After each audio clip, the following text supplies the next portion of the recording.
Hello students, पिछले video में आप लोगों को बताया था स्ट्रक्चर ऑफ फ्लावर के बारे में और उसके डिफरेंट पार्ट के बारे में डिस्कस किया था। उसके डिफरेंट पार्ट कौन कौन से बताया था? Calyx, Corolla, androecium, gynoecium. उसको यूनिट में अगर पूछा जाए तो क्या बताएंगे? Sepal, petal, stamen, carpel sequence में।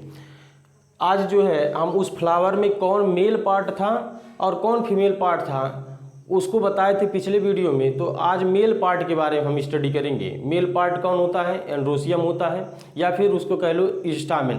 ठीक, तो आज हम मेल पार्ट के बारे में बताएंगे फ्लावर के, और उसमें क्या क्या प्रोसेस चलती है, क्या घटनाएं होती है, कैसे उसमें मेल है तो उसमें स्पर्म बनेगा, क्या कैसे स्पर्म बनता है, वो पूरा प्रोसेस बताएंगे। ठीक, सबसे पहले मेल पढ़ेंगे, उसके बाद हम जो है फीमेल के बारे में पढ़ेंगे। तो आप लोग हेडिंग डालेंगे, अगला हेडिंग रहेगा मेल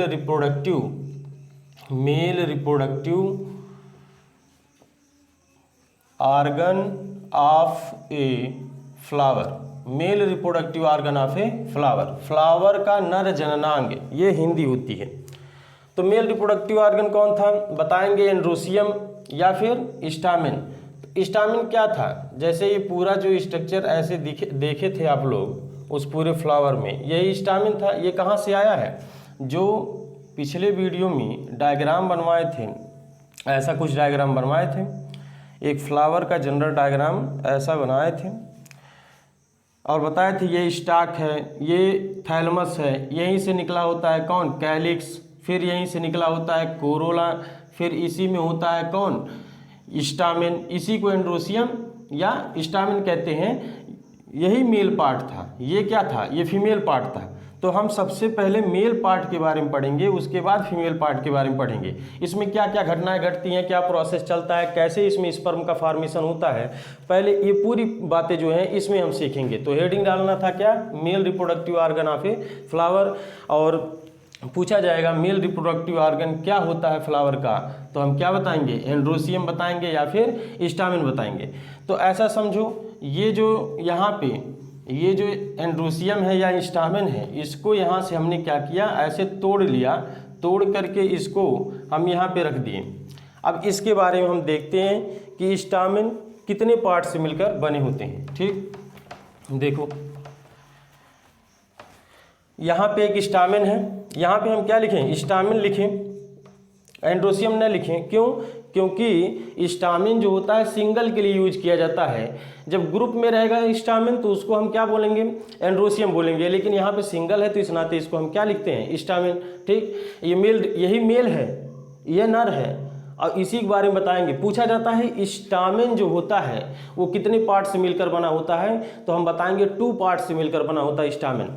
इसमें ये जो फूला हुआ पार्ट होता है इसको कहते हैं क्या? एंथर कहते हैं। और ये जो डंठल नुमा स्ट्रक्चर है या फिर रॉड लाइक स्ट्रक्चर जो होती है इसको कहते हैं क्या? फिलामेंट। इसका मतलब ये हुआ कि स्टामेन जो होता है वो एंथर और फिलामेंट से मिलकर बना होता है। ठीक, अच्छा, एंथर के बारे में अगर पूछा जाए तो देखेंगे इसमें एंथर में कैसा स्ट्रक्चर बाहर से, इसकी मार्फोलॉजी कैसी दिख रही है। मार्फोलॉजी का मतलब होता है एक्सटर्नल अपीयरेंस। एक्सटर्नल अपीयरेंस मतलब जो चीज़ बाहर से हम देख के बता दें ये कि काला है कि गोरा है, लंबा है कि चौड़ा है, छोटा है, क्या है, बाहर से देख करके हम बता दें, वही एक्सटर्नल अपीयरेंस होती है, उसी को मार्फोलॉजी कहते हैं। तो ये जो एंथर है इसकी मार्फोलॉजी अगर हम देखें तो दिख रहा है इसमें ये एक लोब है, ये दूसरा लोब है, ये पूरा एक लोब, ये दूसरा लोब, दोनों लोब एक दूसरे से चिपके हुए हैं। तो एक ऐसा एंथर जिसमें 2 लोब हों, ऐसे एंथर को हम कहते हैं बाइलोब्ड एंथर। क्या है ये? Bilobed anther. ठीक, लेकिन कभी कभी क्या होता है, कुछ केस में, रेयर केस में, कुछ रेयर केस ही है, जैसे मालवेसी। मालवेसी क्या होता है? मालवेसी एक फैमिली का नाम है। मालवेसी एक ऐसी फैमिली होती है जिसके अंतर्गत हिबिस्कस नाम का प्लांट आता है, गुड़हल आता है। तो यहाँ पे लिख देते हैं हिबिस्कस। हिबिस्कस, इसमें हम क्या देखते हैं? अगर हिबिस्कस के प्लांट से, गुड़हल के फूल से, अगर हम उसमें से मेल पार्ट को तोड़ लाएं, मतलब स्टामेन को तोड़ लाएं, तो उसका स्ट्रक्चर कैसे दिखेगा? ऐसे दिखता है। समझ लो ये स्टामेन तोड़ के लाए हम, कहाँ से? हिबिस्कस से तोड़ के ले आए। इसमें भी हम देखते हैं क्या है, ये क्या है? एंथर है और यहाँ पे ये रॉड लाइक स्ट्रक्चर क्या है, ये फिलामेंट है। इसका मतलब कि कोई भी स्टामेन हो, कोई भी मेल रिप्रोडक्टिव ऑर्गन हो, उसमें दो पार्ट तो देखने को ही मिलेगा, वो है एंथर और फिलामेंट, एंथर और फिलामेंट। लेकिन यहाँ पे और यहाँ पे डिफरेंस है क्या, यहाँ पे हम देखते हैं 1 2 लोब दिखाई देते हैं। लोब इसी को कहा जाता है, इसका मतलब ये है कि इसमें 2 लोब है तो इसको बाई लोब्ड एंथर कहे थे। यहाँ पे हम सिंगल लोब देखते हैं, एक ही लोब देखते हैं। तो ऐसे लोब, ऐसे एंथर जिसमें सिंगल लोब होता है उसको हम मोनोलोब्ड एंथर कहते हैं, मोनोलोब्ड एंथर। ठीक, तो ये चीज़ पूछा जाता है हिबिस्कस में जो मेल रिप्रोडक्टिव ऑर्गन होता है, इसका मतलब यानी स्टामिन जो होता है उसमें एंथर कैसा होता है, बाइलोब्ड होता है या कि मोनोलोब्ड होता है। तो बताएंगे क्या, मोनोलोब्ड होता है, सिंगल लोब पाया जाता है। ठीक, यहाँ पे देखते हैं एक और बातें सीखते हैं, क्या बाइलोब्ड कह दें या फिर इसी को हम डाइथीकस कह सकते हैं। डाइथीकस, 2 लोब है डाइथीकस, 1 लोब है monothecous. Mono means 1, di means 2। तो मोनोथीकस सिंगल लोब होगा तब, और डाइथीकस जब डबल लोब होगा तब। ठीक है ना। अच्छा, फिलामेंट के बारे में पूछा जाता है, फिलामेंट का कौन सा पार्ट थैलेमस से या फिर पेटल से जुड़ा होता है। थैलेमस आप लोग को पता ही होगा, पिछले वीडियो में बताया था कि ये थैलेमस है, इससे जो है ऐसे कैलिक्स लगा है और यहीं पे क्या है, कोरोला है। ये बीच में ये बैठी थी कौन, वो बैठी थी फीमेल, और यहीं किनारे कौन इसको घेर के रखा था, मेल। तो पूछा जाता है ये जो मेल है ये किससे जुड़ा, मेल का कौन सा पार्ट जो है इस थैलेमस से जुड़ा है, मतलब इस हिस्से का नाम पूछता है कि थैलेमस से जो जुड़ा है ये हिस्सा, इसका नाम बताओ। ये क्वेश्चन में एक बार पूछा भी गया है नीट में कि ई स्टामेन जो है इनका कौन सा पार्ट जो होता है थैलेमस से जुड़ा होता है। लेकिन कुछ फ्लावर ऐसे भी होते हैं जिसमें स्टामेन जो होता है थैलेमस से न जुड़ करके इस पेटल से जुड़ा होता है, इससे जुड़ा होता है। तो क्वेश्चन पूरा कंप्लीट पूछा गया था नीट में कि थैलेमस स्टामेन जो है, स्टामेन का कौन सा पार्ट जो होता है थैलेमस से या पेटल से जुड़ा होता है। तो बताएंगे फिलामेंट का प्रॉक्सिमल पार्ट जो होता है, प्रॉक्सिमल पार्ट ने लिख करके पूरी तरीके से हम लिख सकते हैं इसको प्रॉक्सिमल एंड, एंड मतलब सिरा, यानी फिलामेंट का प्रॉक्सिमल सिरा। ठीक है ना। प्रॉक्सिमल एंड जो होता है यही थैलेमस और पेटल से, थैलेमस या फिर कह सकते हैं पेटल से जुड़ा होता है। अच्छा, दूसरी बात हम क्या देखेंगे, पूछा जाता है फिलामेंट का कौन सा सिरा होता है जो एंथर से जुड़ा होता है। तो क्या बताएंगे, इस वाले सिरे का नाम होता है डिस्टल एंड। तो हम कितने एंड देखें यहाँ पे फिलामेंट के, डिस्टल एंड, ये है डिस्टल एंड। एंड मीन्स सिरा। फिलामेंट के 2 एंड हो गए, कौन कौन सा, डिस्टल एंड और प्रॉक्सिमल एंड। डिस्टल एंड किससे जुड़ा होता है, एंथर से। प्रॉक्सिमल एंड किससे जुड़ा होता है, थैलेमस से या पेटल से। ठीक है ना। इतनी बातें ध्यान में रखना स्टामेन के बारे में। अभी ये जनरल सी बातें हैं, अभी इसको और हम एक एक करके तोड़ के एक एक चीज़ों को हम आगे एक्सप्लेन करते हैं। तो कुछ 1-2 पॉइंट लिख लेते हैं इसमें। पहला पॉइंट तो यही लिख लोगे क्या कि स्टामेन जो होता है या फिर कह लो एंड्रोसियम मेल रिप्रोडक्टिव ऑर्गन होता है किसका, फ्लावर का। तो यहाँ पे लिखूं एंड्रोसियम, या फिर कह सकते हो stamen is the male reproductive organ. Male reproductive organ, इसको मिटा देते हैं, इसकी कोई ज़रूरत नहीं है इधर अभी। Male reproductive organ of a flower, एक पुष्प का नर जननांग एंड्रोसियम या स्टामेन होता है। ठीक। अच्छा, 1-2 पॉइंट अभी और लिख सकते हैं क्या कि स्टामेन कितने पार्ट से मिलकर बना होता है, अभी बताए हैं, बताओ। Stamen consists of 2 parts. कौन कौन सा, एंथर एंड फिलामेंट। एंथर के बारे में 1-2 बातें अभी और हम लिख सकते हैं यहाँ पे क्या, एंथर जनरली कैसा होता है, बाइलोब्ड होता है। Anther is generally bilobed. Bilobed के अलावा और भी कुछ लिख सकते हैं क्या? डाइथिकस, डाइथिकस, डाइथिकस। यहाँ पे नोट करके एक बात लिखना, नोट करके आप लोग क्या लिखेंगे? हिबिस्कस के बारे में लिख लेंगे। नोट में लिखेंगे in Malvaceae family, in Malvaceae family there are monothecous anther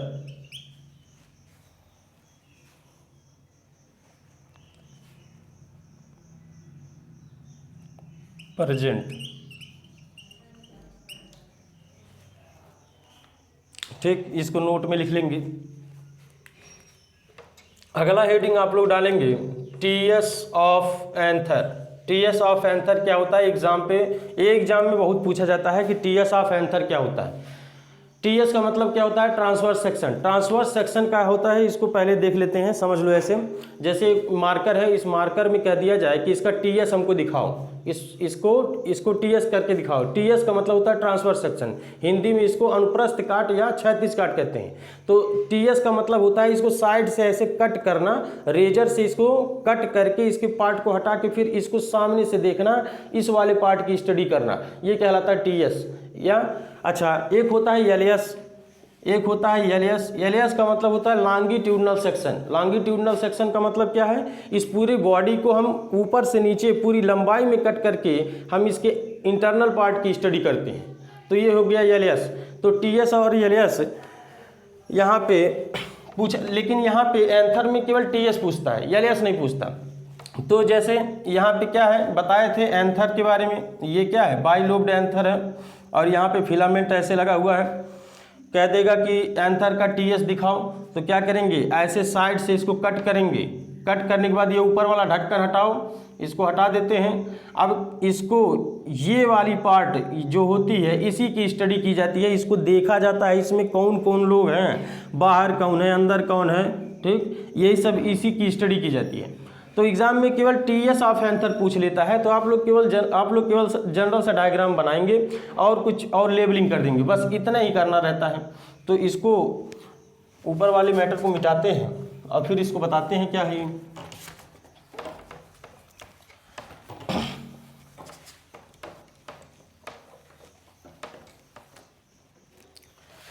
तो हेडिंग क्या बताए थे? TS of anther.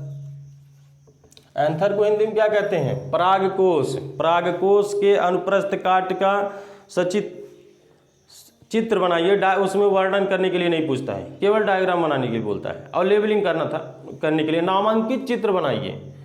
ठीक है ना? Labelling diagram of TS of anther. ठीक, ये ऐसे इंग्लिश में पूछता है। तो यहाँ पे लिखेंगे क्या? लिखना कुछ नहीं है, सीधे डायग्राम बनाना है। जैसे यहाँ पे बना दिए क्या, ये एंथर वाला पार्ट है और यहाँ पे ये फिलामेंट वाला पार्ट है। ठीक, अब इसको टीएस कर दें, इसका टीएस लेते हैं, यानी इसको ऐसे कट करते हैं। कट करने के बाद से यहाँ पे लिख दें क्या, टीएस। यहाँ पे जो मैं डायग्राम बनाने जा रहा हूँ वो एनसीईआरटी का ही डायग्राम होगा, क्योंकि कंपटीशन में, नीट में कभी भी साइड बुक से डायग्राम नहीं पूछा है। एनसीईआरटी के बुक से सेम एज सच वही डायग्राम प्रिंट करके आता है क्वेश्चन, जब भी डायग्राम से पूछेगा तब। इस नाते हम एनसीईआरटी के जो मैक्सिमम डायग्राम जो इम्पॉर्टेंट है उसी को फॉलो करते हुए चलेंगे। ठीक है ना? तो हम केवल एनसीईआरटी का डायग्राम बनाने जा रहे हैं। जैसे एनसीईआरटी में एंथर का टीएस कट करके दिखाया है, वही डायग्राम यहाँ बनाने जा रहे हैं। आप लोग भी वही बनाएंगे। ठीक, तो देखो कैसा डायग्राम होता है।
आप लोग एनसीईआरटी जब देखेंगे उसके बुक में इस चैप्टर में जाएंगे देखेंगे तो डायग्राम ऐसे ही बना हुआ मिलेगा, ठीक।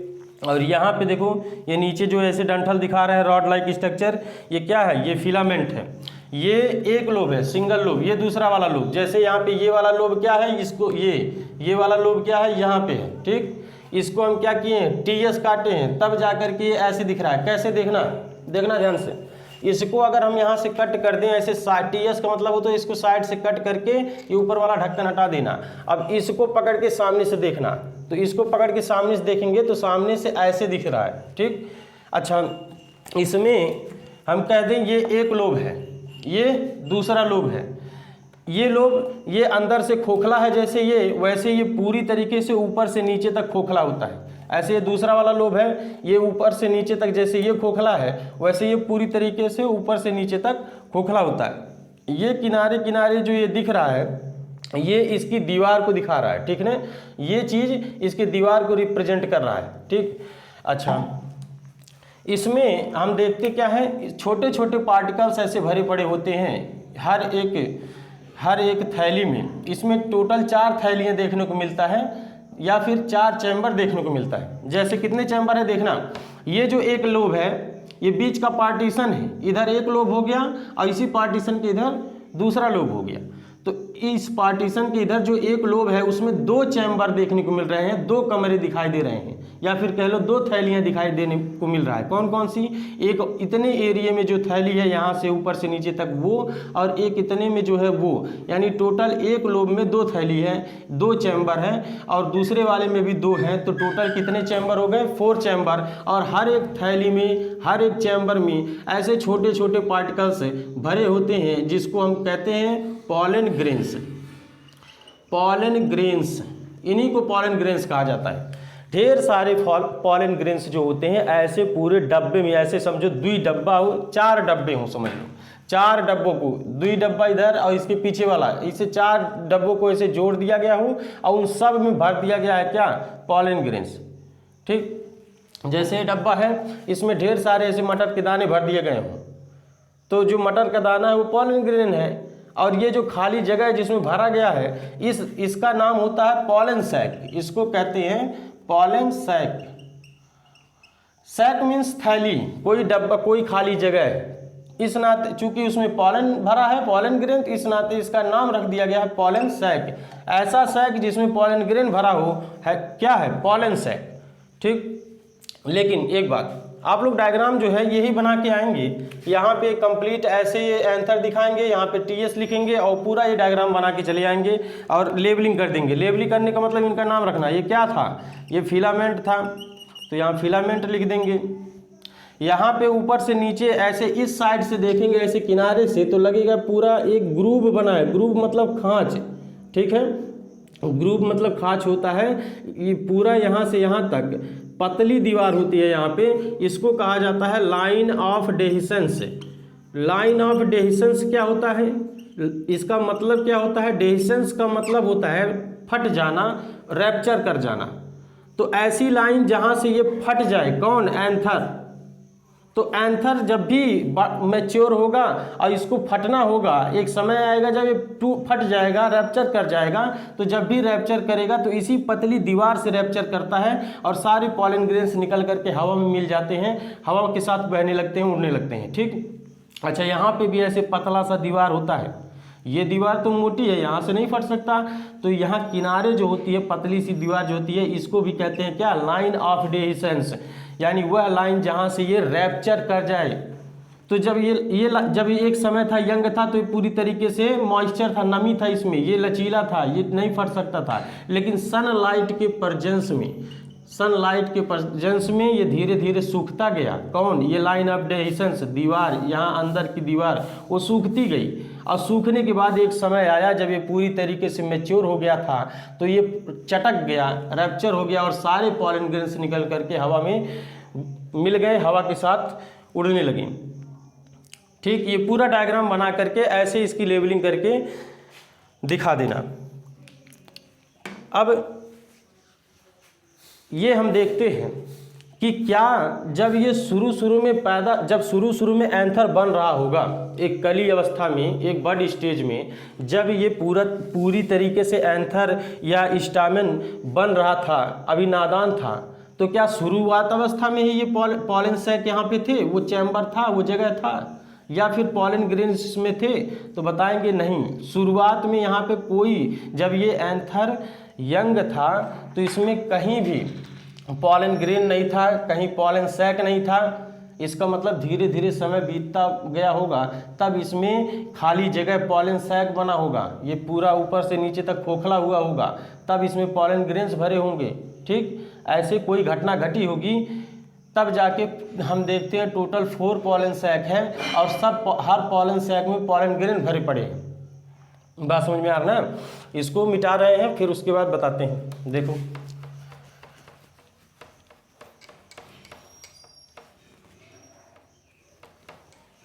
ऐसे समझो कि यहाँ पे एक एंथर और हम बना लेते हैं ऐसे, ये एंथर बाइलोब्ड एंथर एक और बना के आप लोगों को समझाते हैं। लेकिन ये एंथर कौन वाला है? ये एंथर जो है ये पूरी तरीके से यंग एंथर है। यंग एंथर का मतलब क्या? यंग एंथर का मतलब अभी इसमें न तो पॉलन सैक है, न ही इसमें पॉलन ग्रेन्स हैं, कुछ भी नहीं। ठीक, यहाँ पे ऊपर से नीचे तक एक खोखला नहीं है। किस अवस्था में? शुरुआत की अवस्था में, जब ये बच्चा था उस दौरान की बात कर रहे हैं। यहाँ पे कहीं खोखला जगह नहीं था, कहीं पॉलन ग्रेन्स नहीं थे। ये कैसी अवस्था है? देखना, ये बाद की अवस्था है, जब पूरी तरीके से एंथर मैच्योर हो गया है तब का। तो यहाँ पे लिख सकते हैं क्या? ये मैच्योर एंथर का डायग्राम है। और यहाँ पे क्या है? ये यंग एंथर का डायग्राम है, जब ये कली अवस्था में पड़ा हुआ था, अंदर बंद था, या कह दे बड स्टेज में अंदर पड़ा हुआ था, इमेच्योर था, पूरी तरीके से मैच्योर नहीं था, नादान था, उस दौरान का ये डायग्राम है यंग एंथर। तो यंग एंथर में क्या था? इसमें कहीं खाली जगह, खोखला जगह नहीं था, कहीं पॉलन सैक नहीं थे, कहीं पॉलन ग्रेन नहीं थे। जब ये मैच्योर होगा तब जाके यहाँ पे पॉलन सैक बनेंगे, तब जाके इसमें पॉलन ग्रेन्स भरेंगे। इसका मतलब कोई ना कोई घटना घटी होगी बीच में, जिसकी वजह से यहाँ पे शुरू से ऊपर से लेकर नीचे तक एक खोखला हो गया और इसमें पॉलन ग्रेन भर गए। उसी घटना के बारे में हम सीक्वेंस में चर्चा करेंगे और सारे प्रोसेस के बारे में बताएंगे कि ऐसा क्या घटना घटी होगी, ऐसा क्या प्रोसेस चला होगा जिसकी वजह से पूरा एंथर जो सॉलिड था पूरी तरीके से कहीं कोई जगह नहीं था, खोखला था, खोखला नहीं था, मतलब यंग एंथर खोखला नहीं था, वो पूरी तरीके से सॉलिड था, कहीं कोई जगह नहीं था, कहीं कोई पॉलन ग्रेन नहीं था। ऐसा क्या चला होगा, उसमें क्या प्रोसेस घटना चली होगी जिसकी वजह से वो पूरी तरीके से खोखला होगा। ठीक है ना? हम क्या बताना चाह रहे हैं, समझ में आ रहा है ना? ये यंग एंथर है, ये पूरी तरीके से पैक है। अच्छा, जब ये पैक होता है तो इसमें हम क्या देखते हैं? यहाँ पे ऐसे कुछ लेयर्स देखने को मिलता है, यानी कुछ लेयर्स ऐसे इसको पैक करके बंद करके रखती हैं। यहाँ पे भी ऐसे कुछ लेयर्स होती हैं जो इसको पैक करके बंद करके रखती हैं। यहाँ पे भी ऐसे कुछ लेयर्स होती हैं जो इसको पैक करके रखती हैं, बंद करके रखती हैं। ठीक, अच्छा, यहाँ पे ये जो बताए हैं कि ये थैली जिसमें पॉलन ग्रेन्स होते हैं, इस थैली का नाम बताए थे क्या? Pollen sac. लेकिन इसके यंग स्टेज में जब ये नादान था उस दौरान कोई पॉलन सैक नहीं था, तो इस जगह को हम कहेंगे क्या? इसको कहते हैं माइक्रोस्पोरेंजिया। माइक्रोस्पोरेंजियम इसको कहा जाता है। दो वर्ड सुनने को मिलता है, माइक्रोस्पोरेंजियम और एक माइक्रोस्पोरेंजिया। यूएम है तो माइक्रोस्पोरेंजियम, और यहाँ पे केवल ए लिख दिया जाए तो माइक्रोस्पोरेंजिया। दोनों में डिफरेंस सिर्फ इतना है कि अगर माइक्रोस्पोरेंजियम रहेगा, यूएम रहेगा, तो वो सिंगल होता है, सिंगुलर की बात करता है। लेकिन मोर देन वन हो तो इसको माइक्रोस्पोरेंजिया कहते हैं। या जैसे यहाँ पे 1 2 3 4 माइक्रोस्पोरेंजिया है तो इसको माइक्रोस्पोरेंजिया कहेंगे, लेकिन एक के बारे में बात करें तो इसको क्या कहेंगे? माइक्रोस्पोरेंजियम कहेंगे। तो देखना एक लोब में कितने माइक्रोस्पोरेंजियम है, माइक्रोस्पोरेंजिया है 1 2 माइक्रोस्पोरेंजिया। 2 लोब में टोटल कितने माइक्रोस्पोरेंजिया होंगे, टोटल माइक्रोस्पोरेंजिया 4 होंगे। जैसे यहाँ पे क्या बताए थे कि एक लोब में 2 पॉलन सैक, दोनों लोब में कितने पॉलन सैक, 4 पॉलन सैक। ठीक, तो पूछा जाता है पॉलन सैक किससे डेवलप हुआ है, तो बताएंगे माइक्रोस्पोरेंजियम से डेवलप हुआ है, या फिर कह देते हैं कि माइक्रोस्पोरेंजियम ही आगे चल के पॉलन सैक बनाता है। ठीक, माइक्रोस्पोरेंजिया ही आगे चल के पॉलन सैक बनाता है। तो यहाँ पे अगला हेडिंग रहेगा स्ट्रक्चर ऑफ माइक्रोस्पोरेंजिया, यानी अब इस माइक्रोस्पोरेंजियम के बारे में हम डिटेल में देख लेते हैं। आखिर ऐसा क्या प्रोसेस चला होगा इस माइक्रोस्पोरेंजिया में। अभी तक हम देख रहे थे यहाँ पे एक लेयर थी, दूसरी लेयर थी, तीसरी लेयर, ऐसे ढेर सारी लेयर इसको पैक करके रखी थी। इनमें ऐसा क्या घटना घटी होगी जिसकी वजह से ये ऊपर से नीचे तक खोखला हो गया, जिसको अब माइक्रोस्पोरेंजियम ने कह करके पॉलन सैक कह दे रहे हैं। ऐसा क्या घटना घटा होगा कि इसमें ऐसे बीच में ढेर सारे दाने आ गए, ढेर सारे पार्टिकल आ गए, जिसको हम पॉलन ग्रेन कहने लगे। कुछ तो प्रोसेस चला होगा, उसी प्रोसेस को हम समझाएंगे। इससे पहले हम जान लें कि इस माइक्रोस्पोरेंजियम का स्ट्रक्चर क्या है, इसमें कौन कौन सी लेयर है जो इसको पूरा बनाई हुई है। ठीक, देखना, इसको यहां से मिटाते हैं।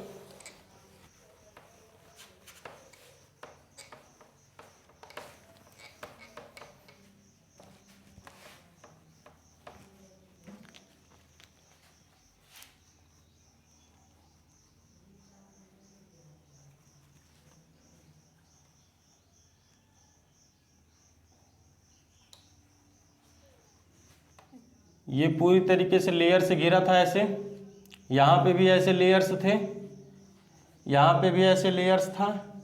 लेयर्स मतलब क्या, इसका मतलब क्या समझ रहे हो? लेयर्स का मतलब ये थोड़ी ना, इसका मतलब लेयर्स का मतलब ये हुआ ऐसे यहाँ पे कुछ अलग टाइप के सेल्स होंगे, ऐसे जुड़ जुड़ करके पूरा एक परत बनाए होंगे, एक लेयर बनाए होंगे। ऐसे उसी के जस्ट नीचे दूसरे टाइप के सेल्स ऐसे जुड़ जुड़ करके एक दूसरी परत बनाए होंगे।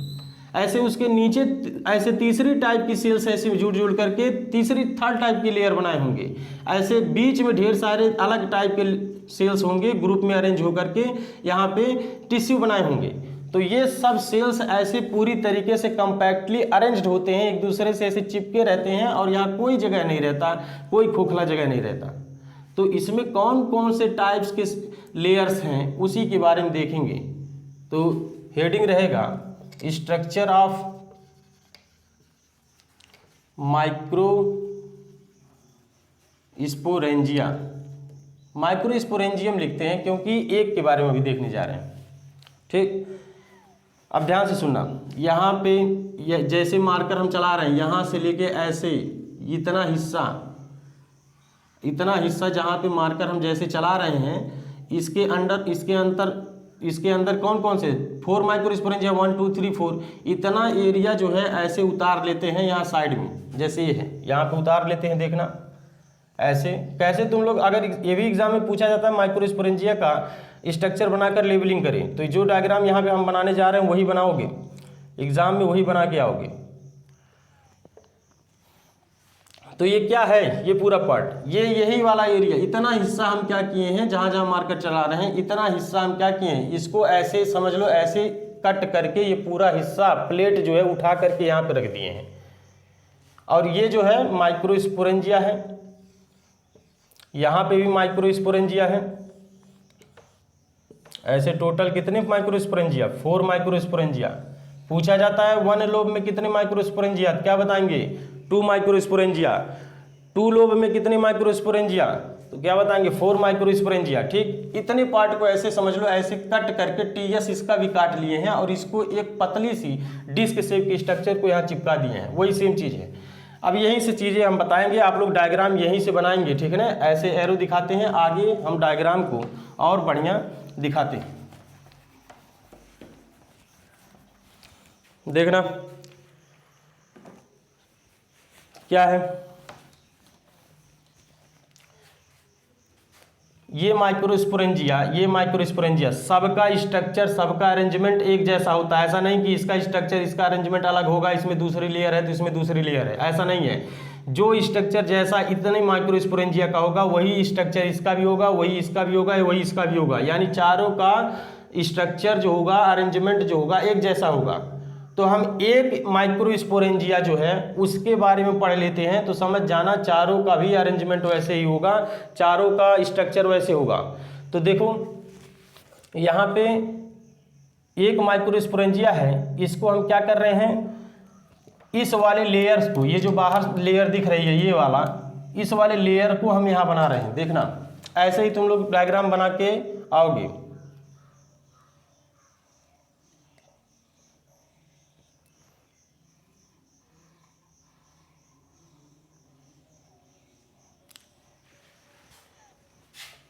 अब दिमाग में ये चल रहा होगा कि इसको तो हम डायरेक्ट एक लाइन से ऐसे खींच के दिखाए हैं, और यहाँ पे ये क्या है, तो यहाँ पे हम बताएंगे ये सेल्स हैं, ये एक सेल्स है, दूसरी वाली सेल्स है, ये तीसरी सेल्स है, चौथी सेल्स है, ये सब सेल्स हैं, ये सब सेल्स हैं। तो ये सेल्स कहाँ से आ गए, ये तो ये लाइन था, ये कहाँ सेल्स आ गए, इसको भी ऐसे लाइन खींच के बताओ, नहीं, इसको जो है ये ऐसे जब हम बाहर से इसको देखेंगे तो ये तो लाइन दिखेगा, लेकिन जब इसको माइक्रोस्कोप पे रख के देखेंगे तो ये जो लाइन है, इस लाइन में कितने सेल्स हैं वो एक एक सेल्स भी दिखाई देने लग जाती है। इस नाते हम इसको इस टाइप से दिखा रहे हैं, मतलब ये माइक्रोस्कोपिक डायग्राम है जिसको हम माइक्रोस्कोप में देख रहे हैं, ठीक है ना। तो ये एक लेयर हो गई, इसके जस्ट नीचे जो होता है वो दूसरी टाइप की लेयर होती है, ऐसे यहाँ नीचे जस्ट होता है जिसको रेड कलर से दिखा रहे हैं। इसको भी जब माइक्रोस्कोप से देखेंगे तो एक एक सेल्स दिखाई देगी। तो देखना यहाँ पे हम बना देते हैं, ये दूसरे टाइप का सेल्स हो गया, ये दूसरे टाइप का, ठीक, ये दूसरे टाइप का सेल्स हो गया, दूसरे टाइप का सेल्स लेयर हो गया, ये लेयर दूसरा है, एक लेयर हो गया बाहर वाला बना दिए, उसके जस्ट अंदर वाला लेयर बना रहे हैं, ठीक। इसमें ये क्या है, सेल्स हैं, ये सब सेल्स हैं, ये सब सेल्स हैं, ये सारे सेल्स अरेंज होकर के एक लेयर बना दी है। अच्छा, इसके जस्ट नीचे अब जाते हैं, इसके जस्ट नीचे भी लेयर्स हैं, ऐसे लेयर्स हैं, ऐसे लेयर्स हैं नीचे, ऐसे ये 2 लेयर 3 लेयर में अरेंज होती है। तो इसको यहाँ पे दिखा देते हैं ऐसे,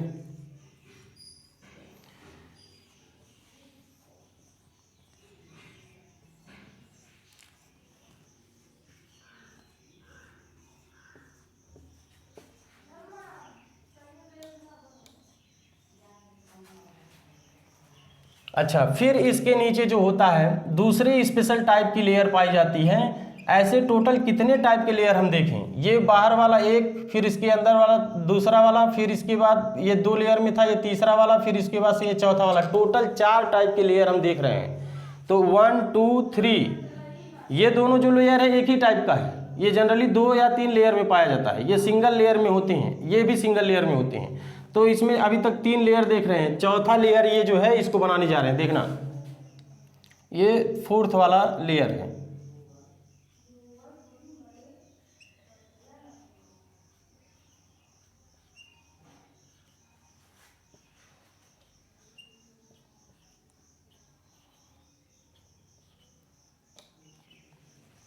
तो इसमें भी ऐसे दिखा देते हैं, ये क्या है, ये पॉइंट क्या होता है, ये न्यूक्लियस होता है। कोई भी सेल्स हो उसमें अगर पॉइंट दिखा दिए तो इसका मतलब क्या हुआ, वो न्यूक्लियस है। सेल्स पड़े हो गए, सेल्स में बाहर सबसे पहले क्या होता है, बाहर सेल वाल होता है, उसके अंदर क्या होता है, प्लाज्मा मेम्ब्रेन होता है, अंदर फ्लूइड भरा होता है, पानी फ्लूइड लिक्विड जैसा मटेरियल, ये क्या होता है, इसको बोलते हैं क्या, साइटोप्लाज्म। अच्छा, इसी में क्या होता था, ऐसे धागे जैसी स्ट्रक्चर होती थी जिसको न्यूक्लियर मेम्ब्रेन घेर के रखा था, इसको क्या बोले थे, न्यूक्लियस। ये सब सेल्स में पढ़े हो गए। तो यहाँ पे एक सेल्स को अगर ऐसे लाइन खींच के यहाँ पॉइंट दिखा दिया जाए तो मतलब ये है पूरा ये सेल है, इसमें ये क्या है, न्यूक्लियस। तो ये सब न्यूक्लियस है हर एक सेल्स की। तो यहाँ पे ऐसे न्यूक्लियस है, ये सब न्यूक्लियस दिखा दे रहे हैं ऐसे, ये न्यूक्लियस है। अब आते हैं फिर यहाँ पे सेंटर में जो है, देखो सेंटर में ऐसे राउंड करके हर एक माइक्रोस्पोरेंजियम में ऐसे सेंटर दिखाए, ठीक ना। ये जो सेंटर है इसमें कुछ एक ही टाइप के, इसमें ढेर सारी ऐसे कुछ सेल्स होती हैं जो एक दूसरे से ऐसे इस तरह अरेंज होती है, एक दूसरे से चिपक करके अरेंज रहती है, तनिको स्पेस थोड़ा सा भी जगह नहीं होता है, इस वाले जगह पे सेंटर में, किसके सेंटर में, माइक्रोस्पोरेंजिया के सेंटर में कुछ ऐसे ग्रुप ऑफ सेल्स होते हैं जो एक दूसरे से पूरी तरीके से कम्पैक्टली अरेंज होते हैं। ठीक, अच्छा, इस सेल्स की स्टडी करें तो पता चलेगा ये भी, ये सेल, ये सेल, ये सेल, इन सब सेल्स का जो सेंटर में है इनका शेप और साइज ये दोनों एक जैसा है। तो ऐसे सेल्स जिनका शेप और साइज एक जैसा हो, तो इस टाइप के सेल्स को होमोजीनस सेल्स कहते हैं। ये होमोजीनस सेल्स हैं।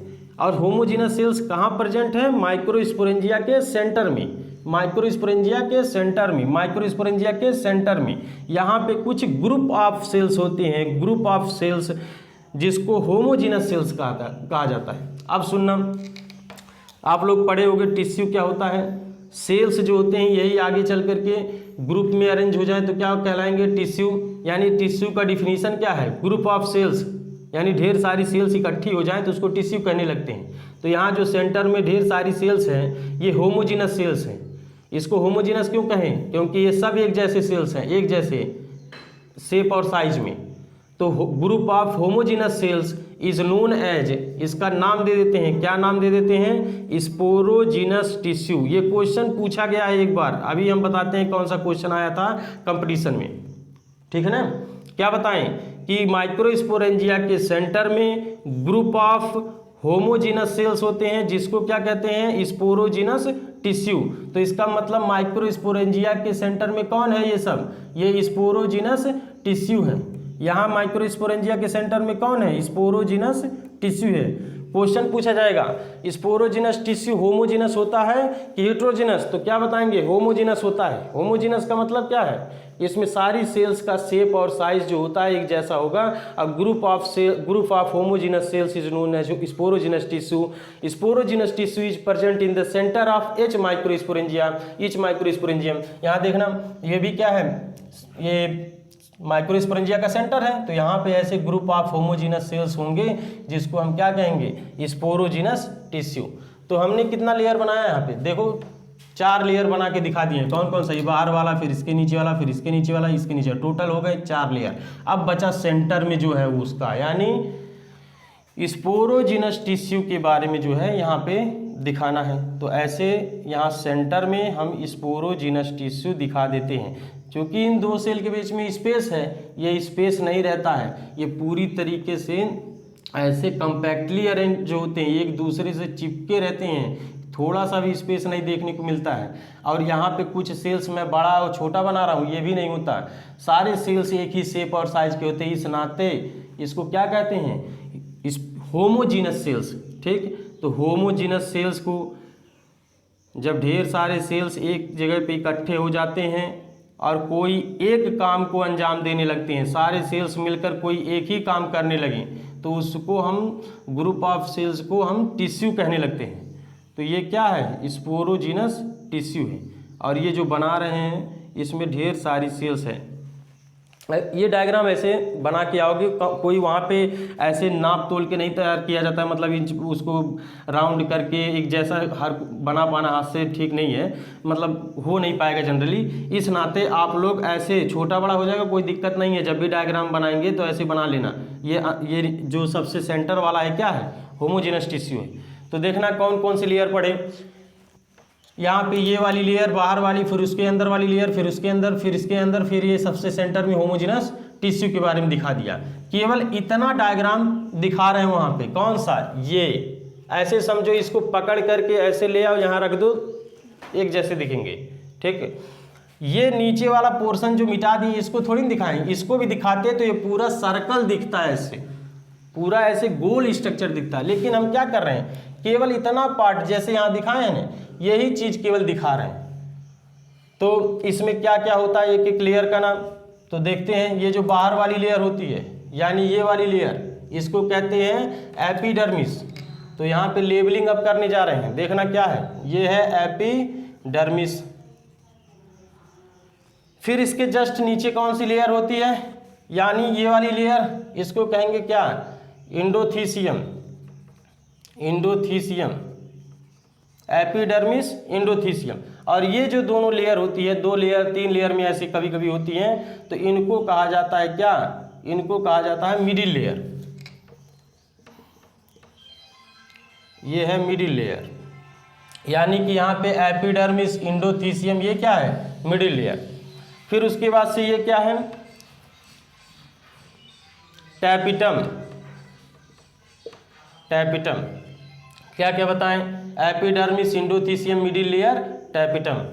Epidermis, endothecium, middle layer, tapetum. और जो सेंटर में ग्रुप ऑफ सेल्स था ये, इसको क्या कहते हैं, स्पोरोजिनस टिश्यू। तो यहीं पे लिख देते हैं क्या, स्पोरोजिनस टिश्यू, स्पोरोजिनस टिश्यू। तो एग्जाम में पूछा जाता है, क्या पूछा जाता है, स्ट्रक्चर ऑफ माइक्रोस्पोरेंजियम, और उसका लेबलिंग भी करके दिखाओ।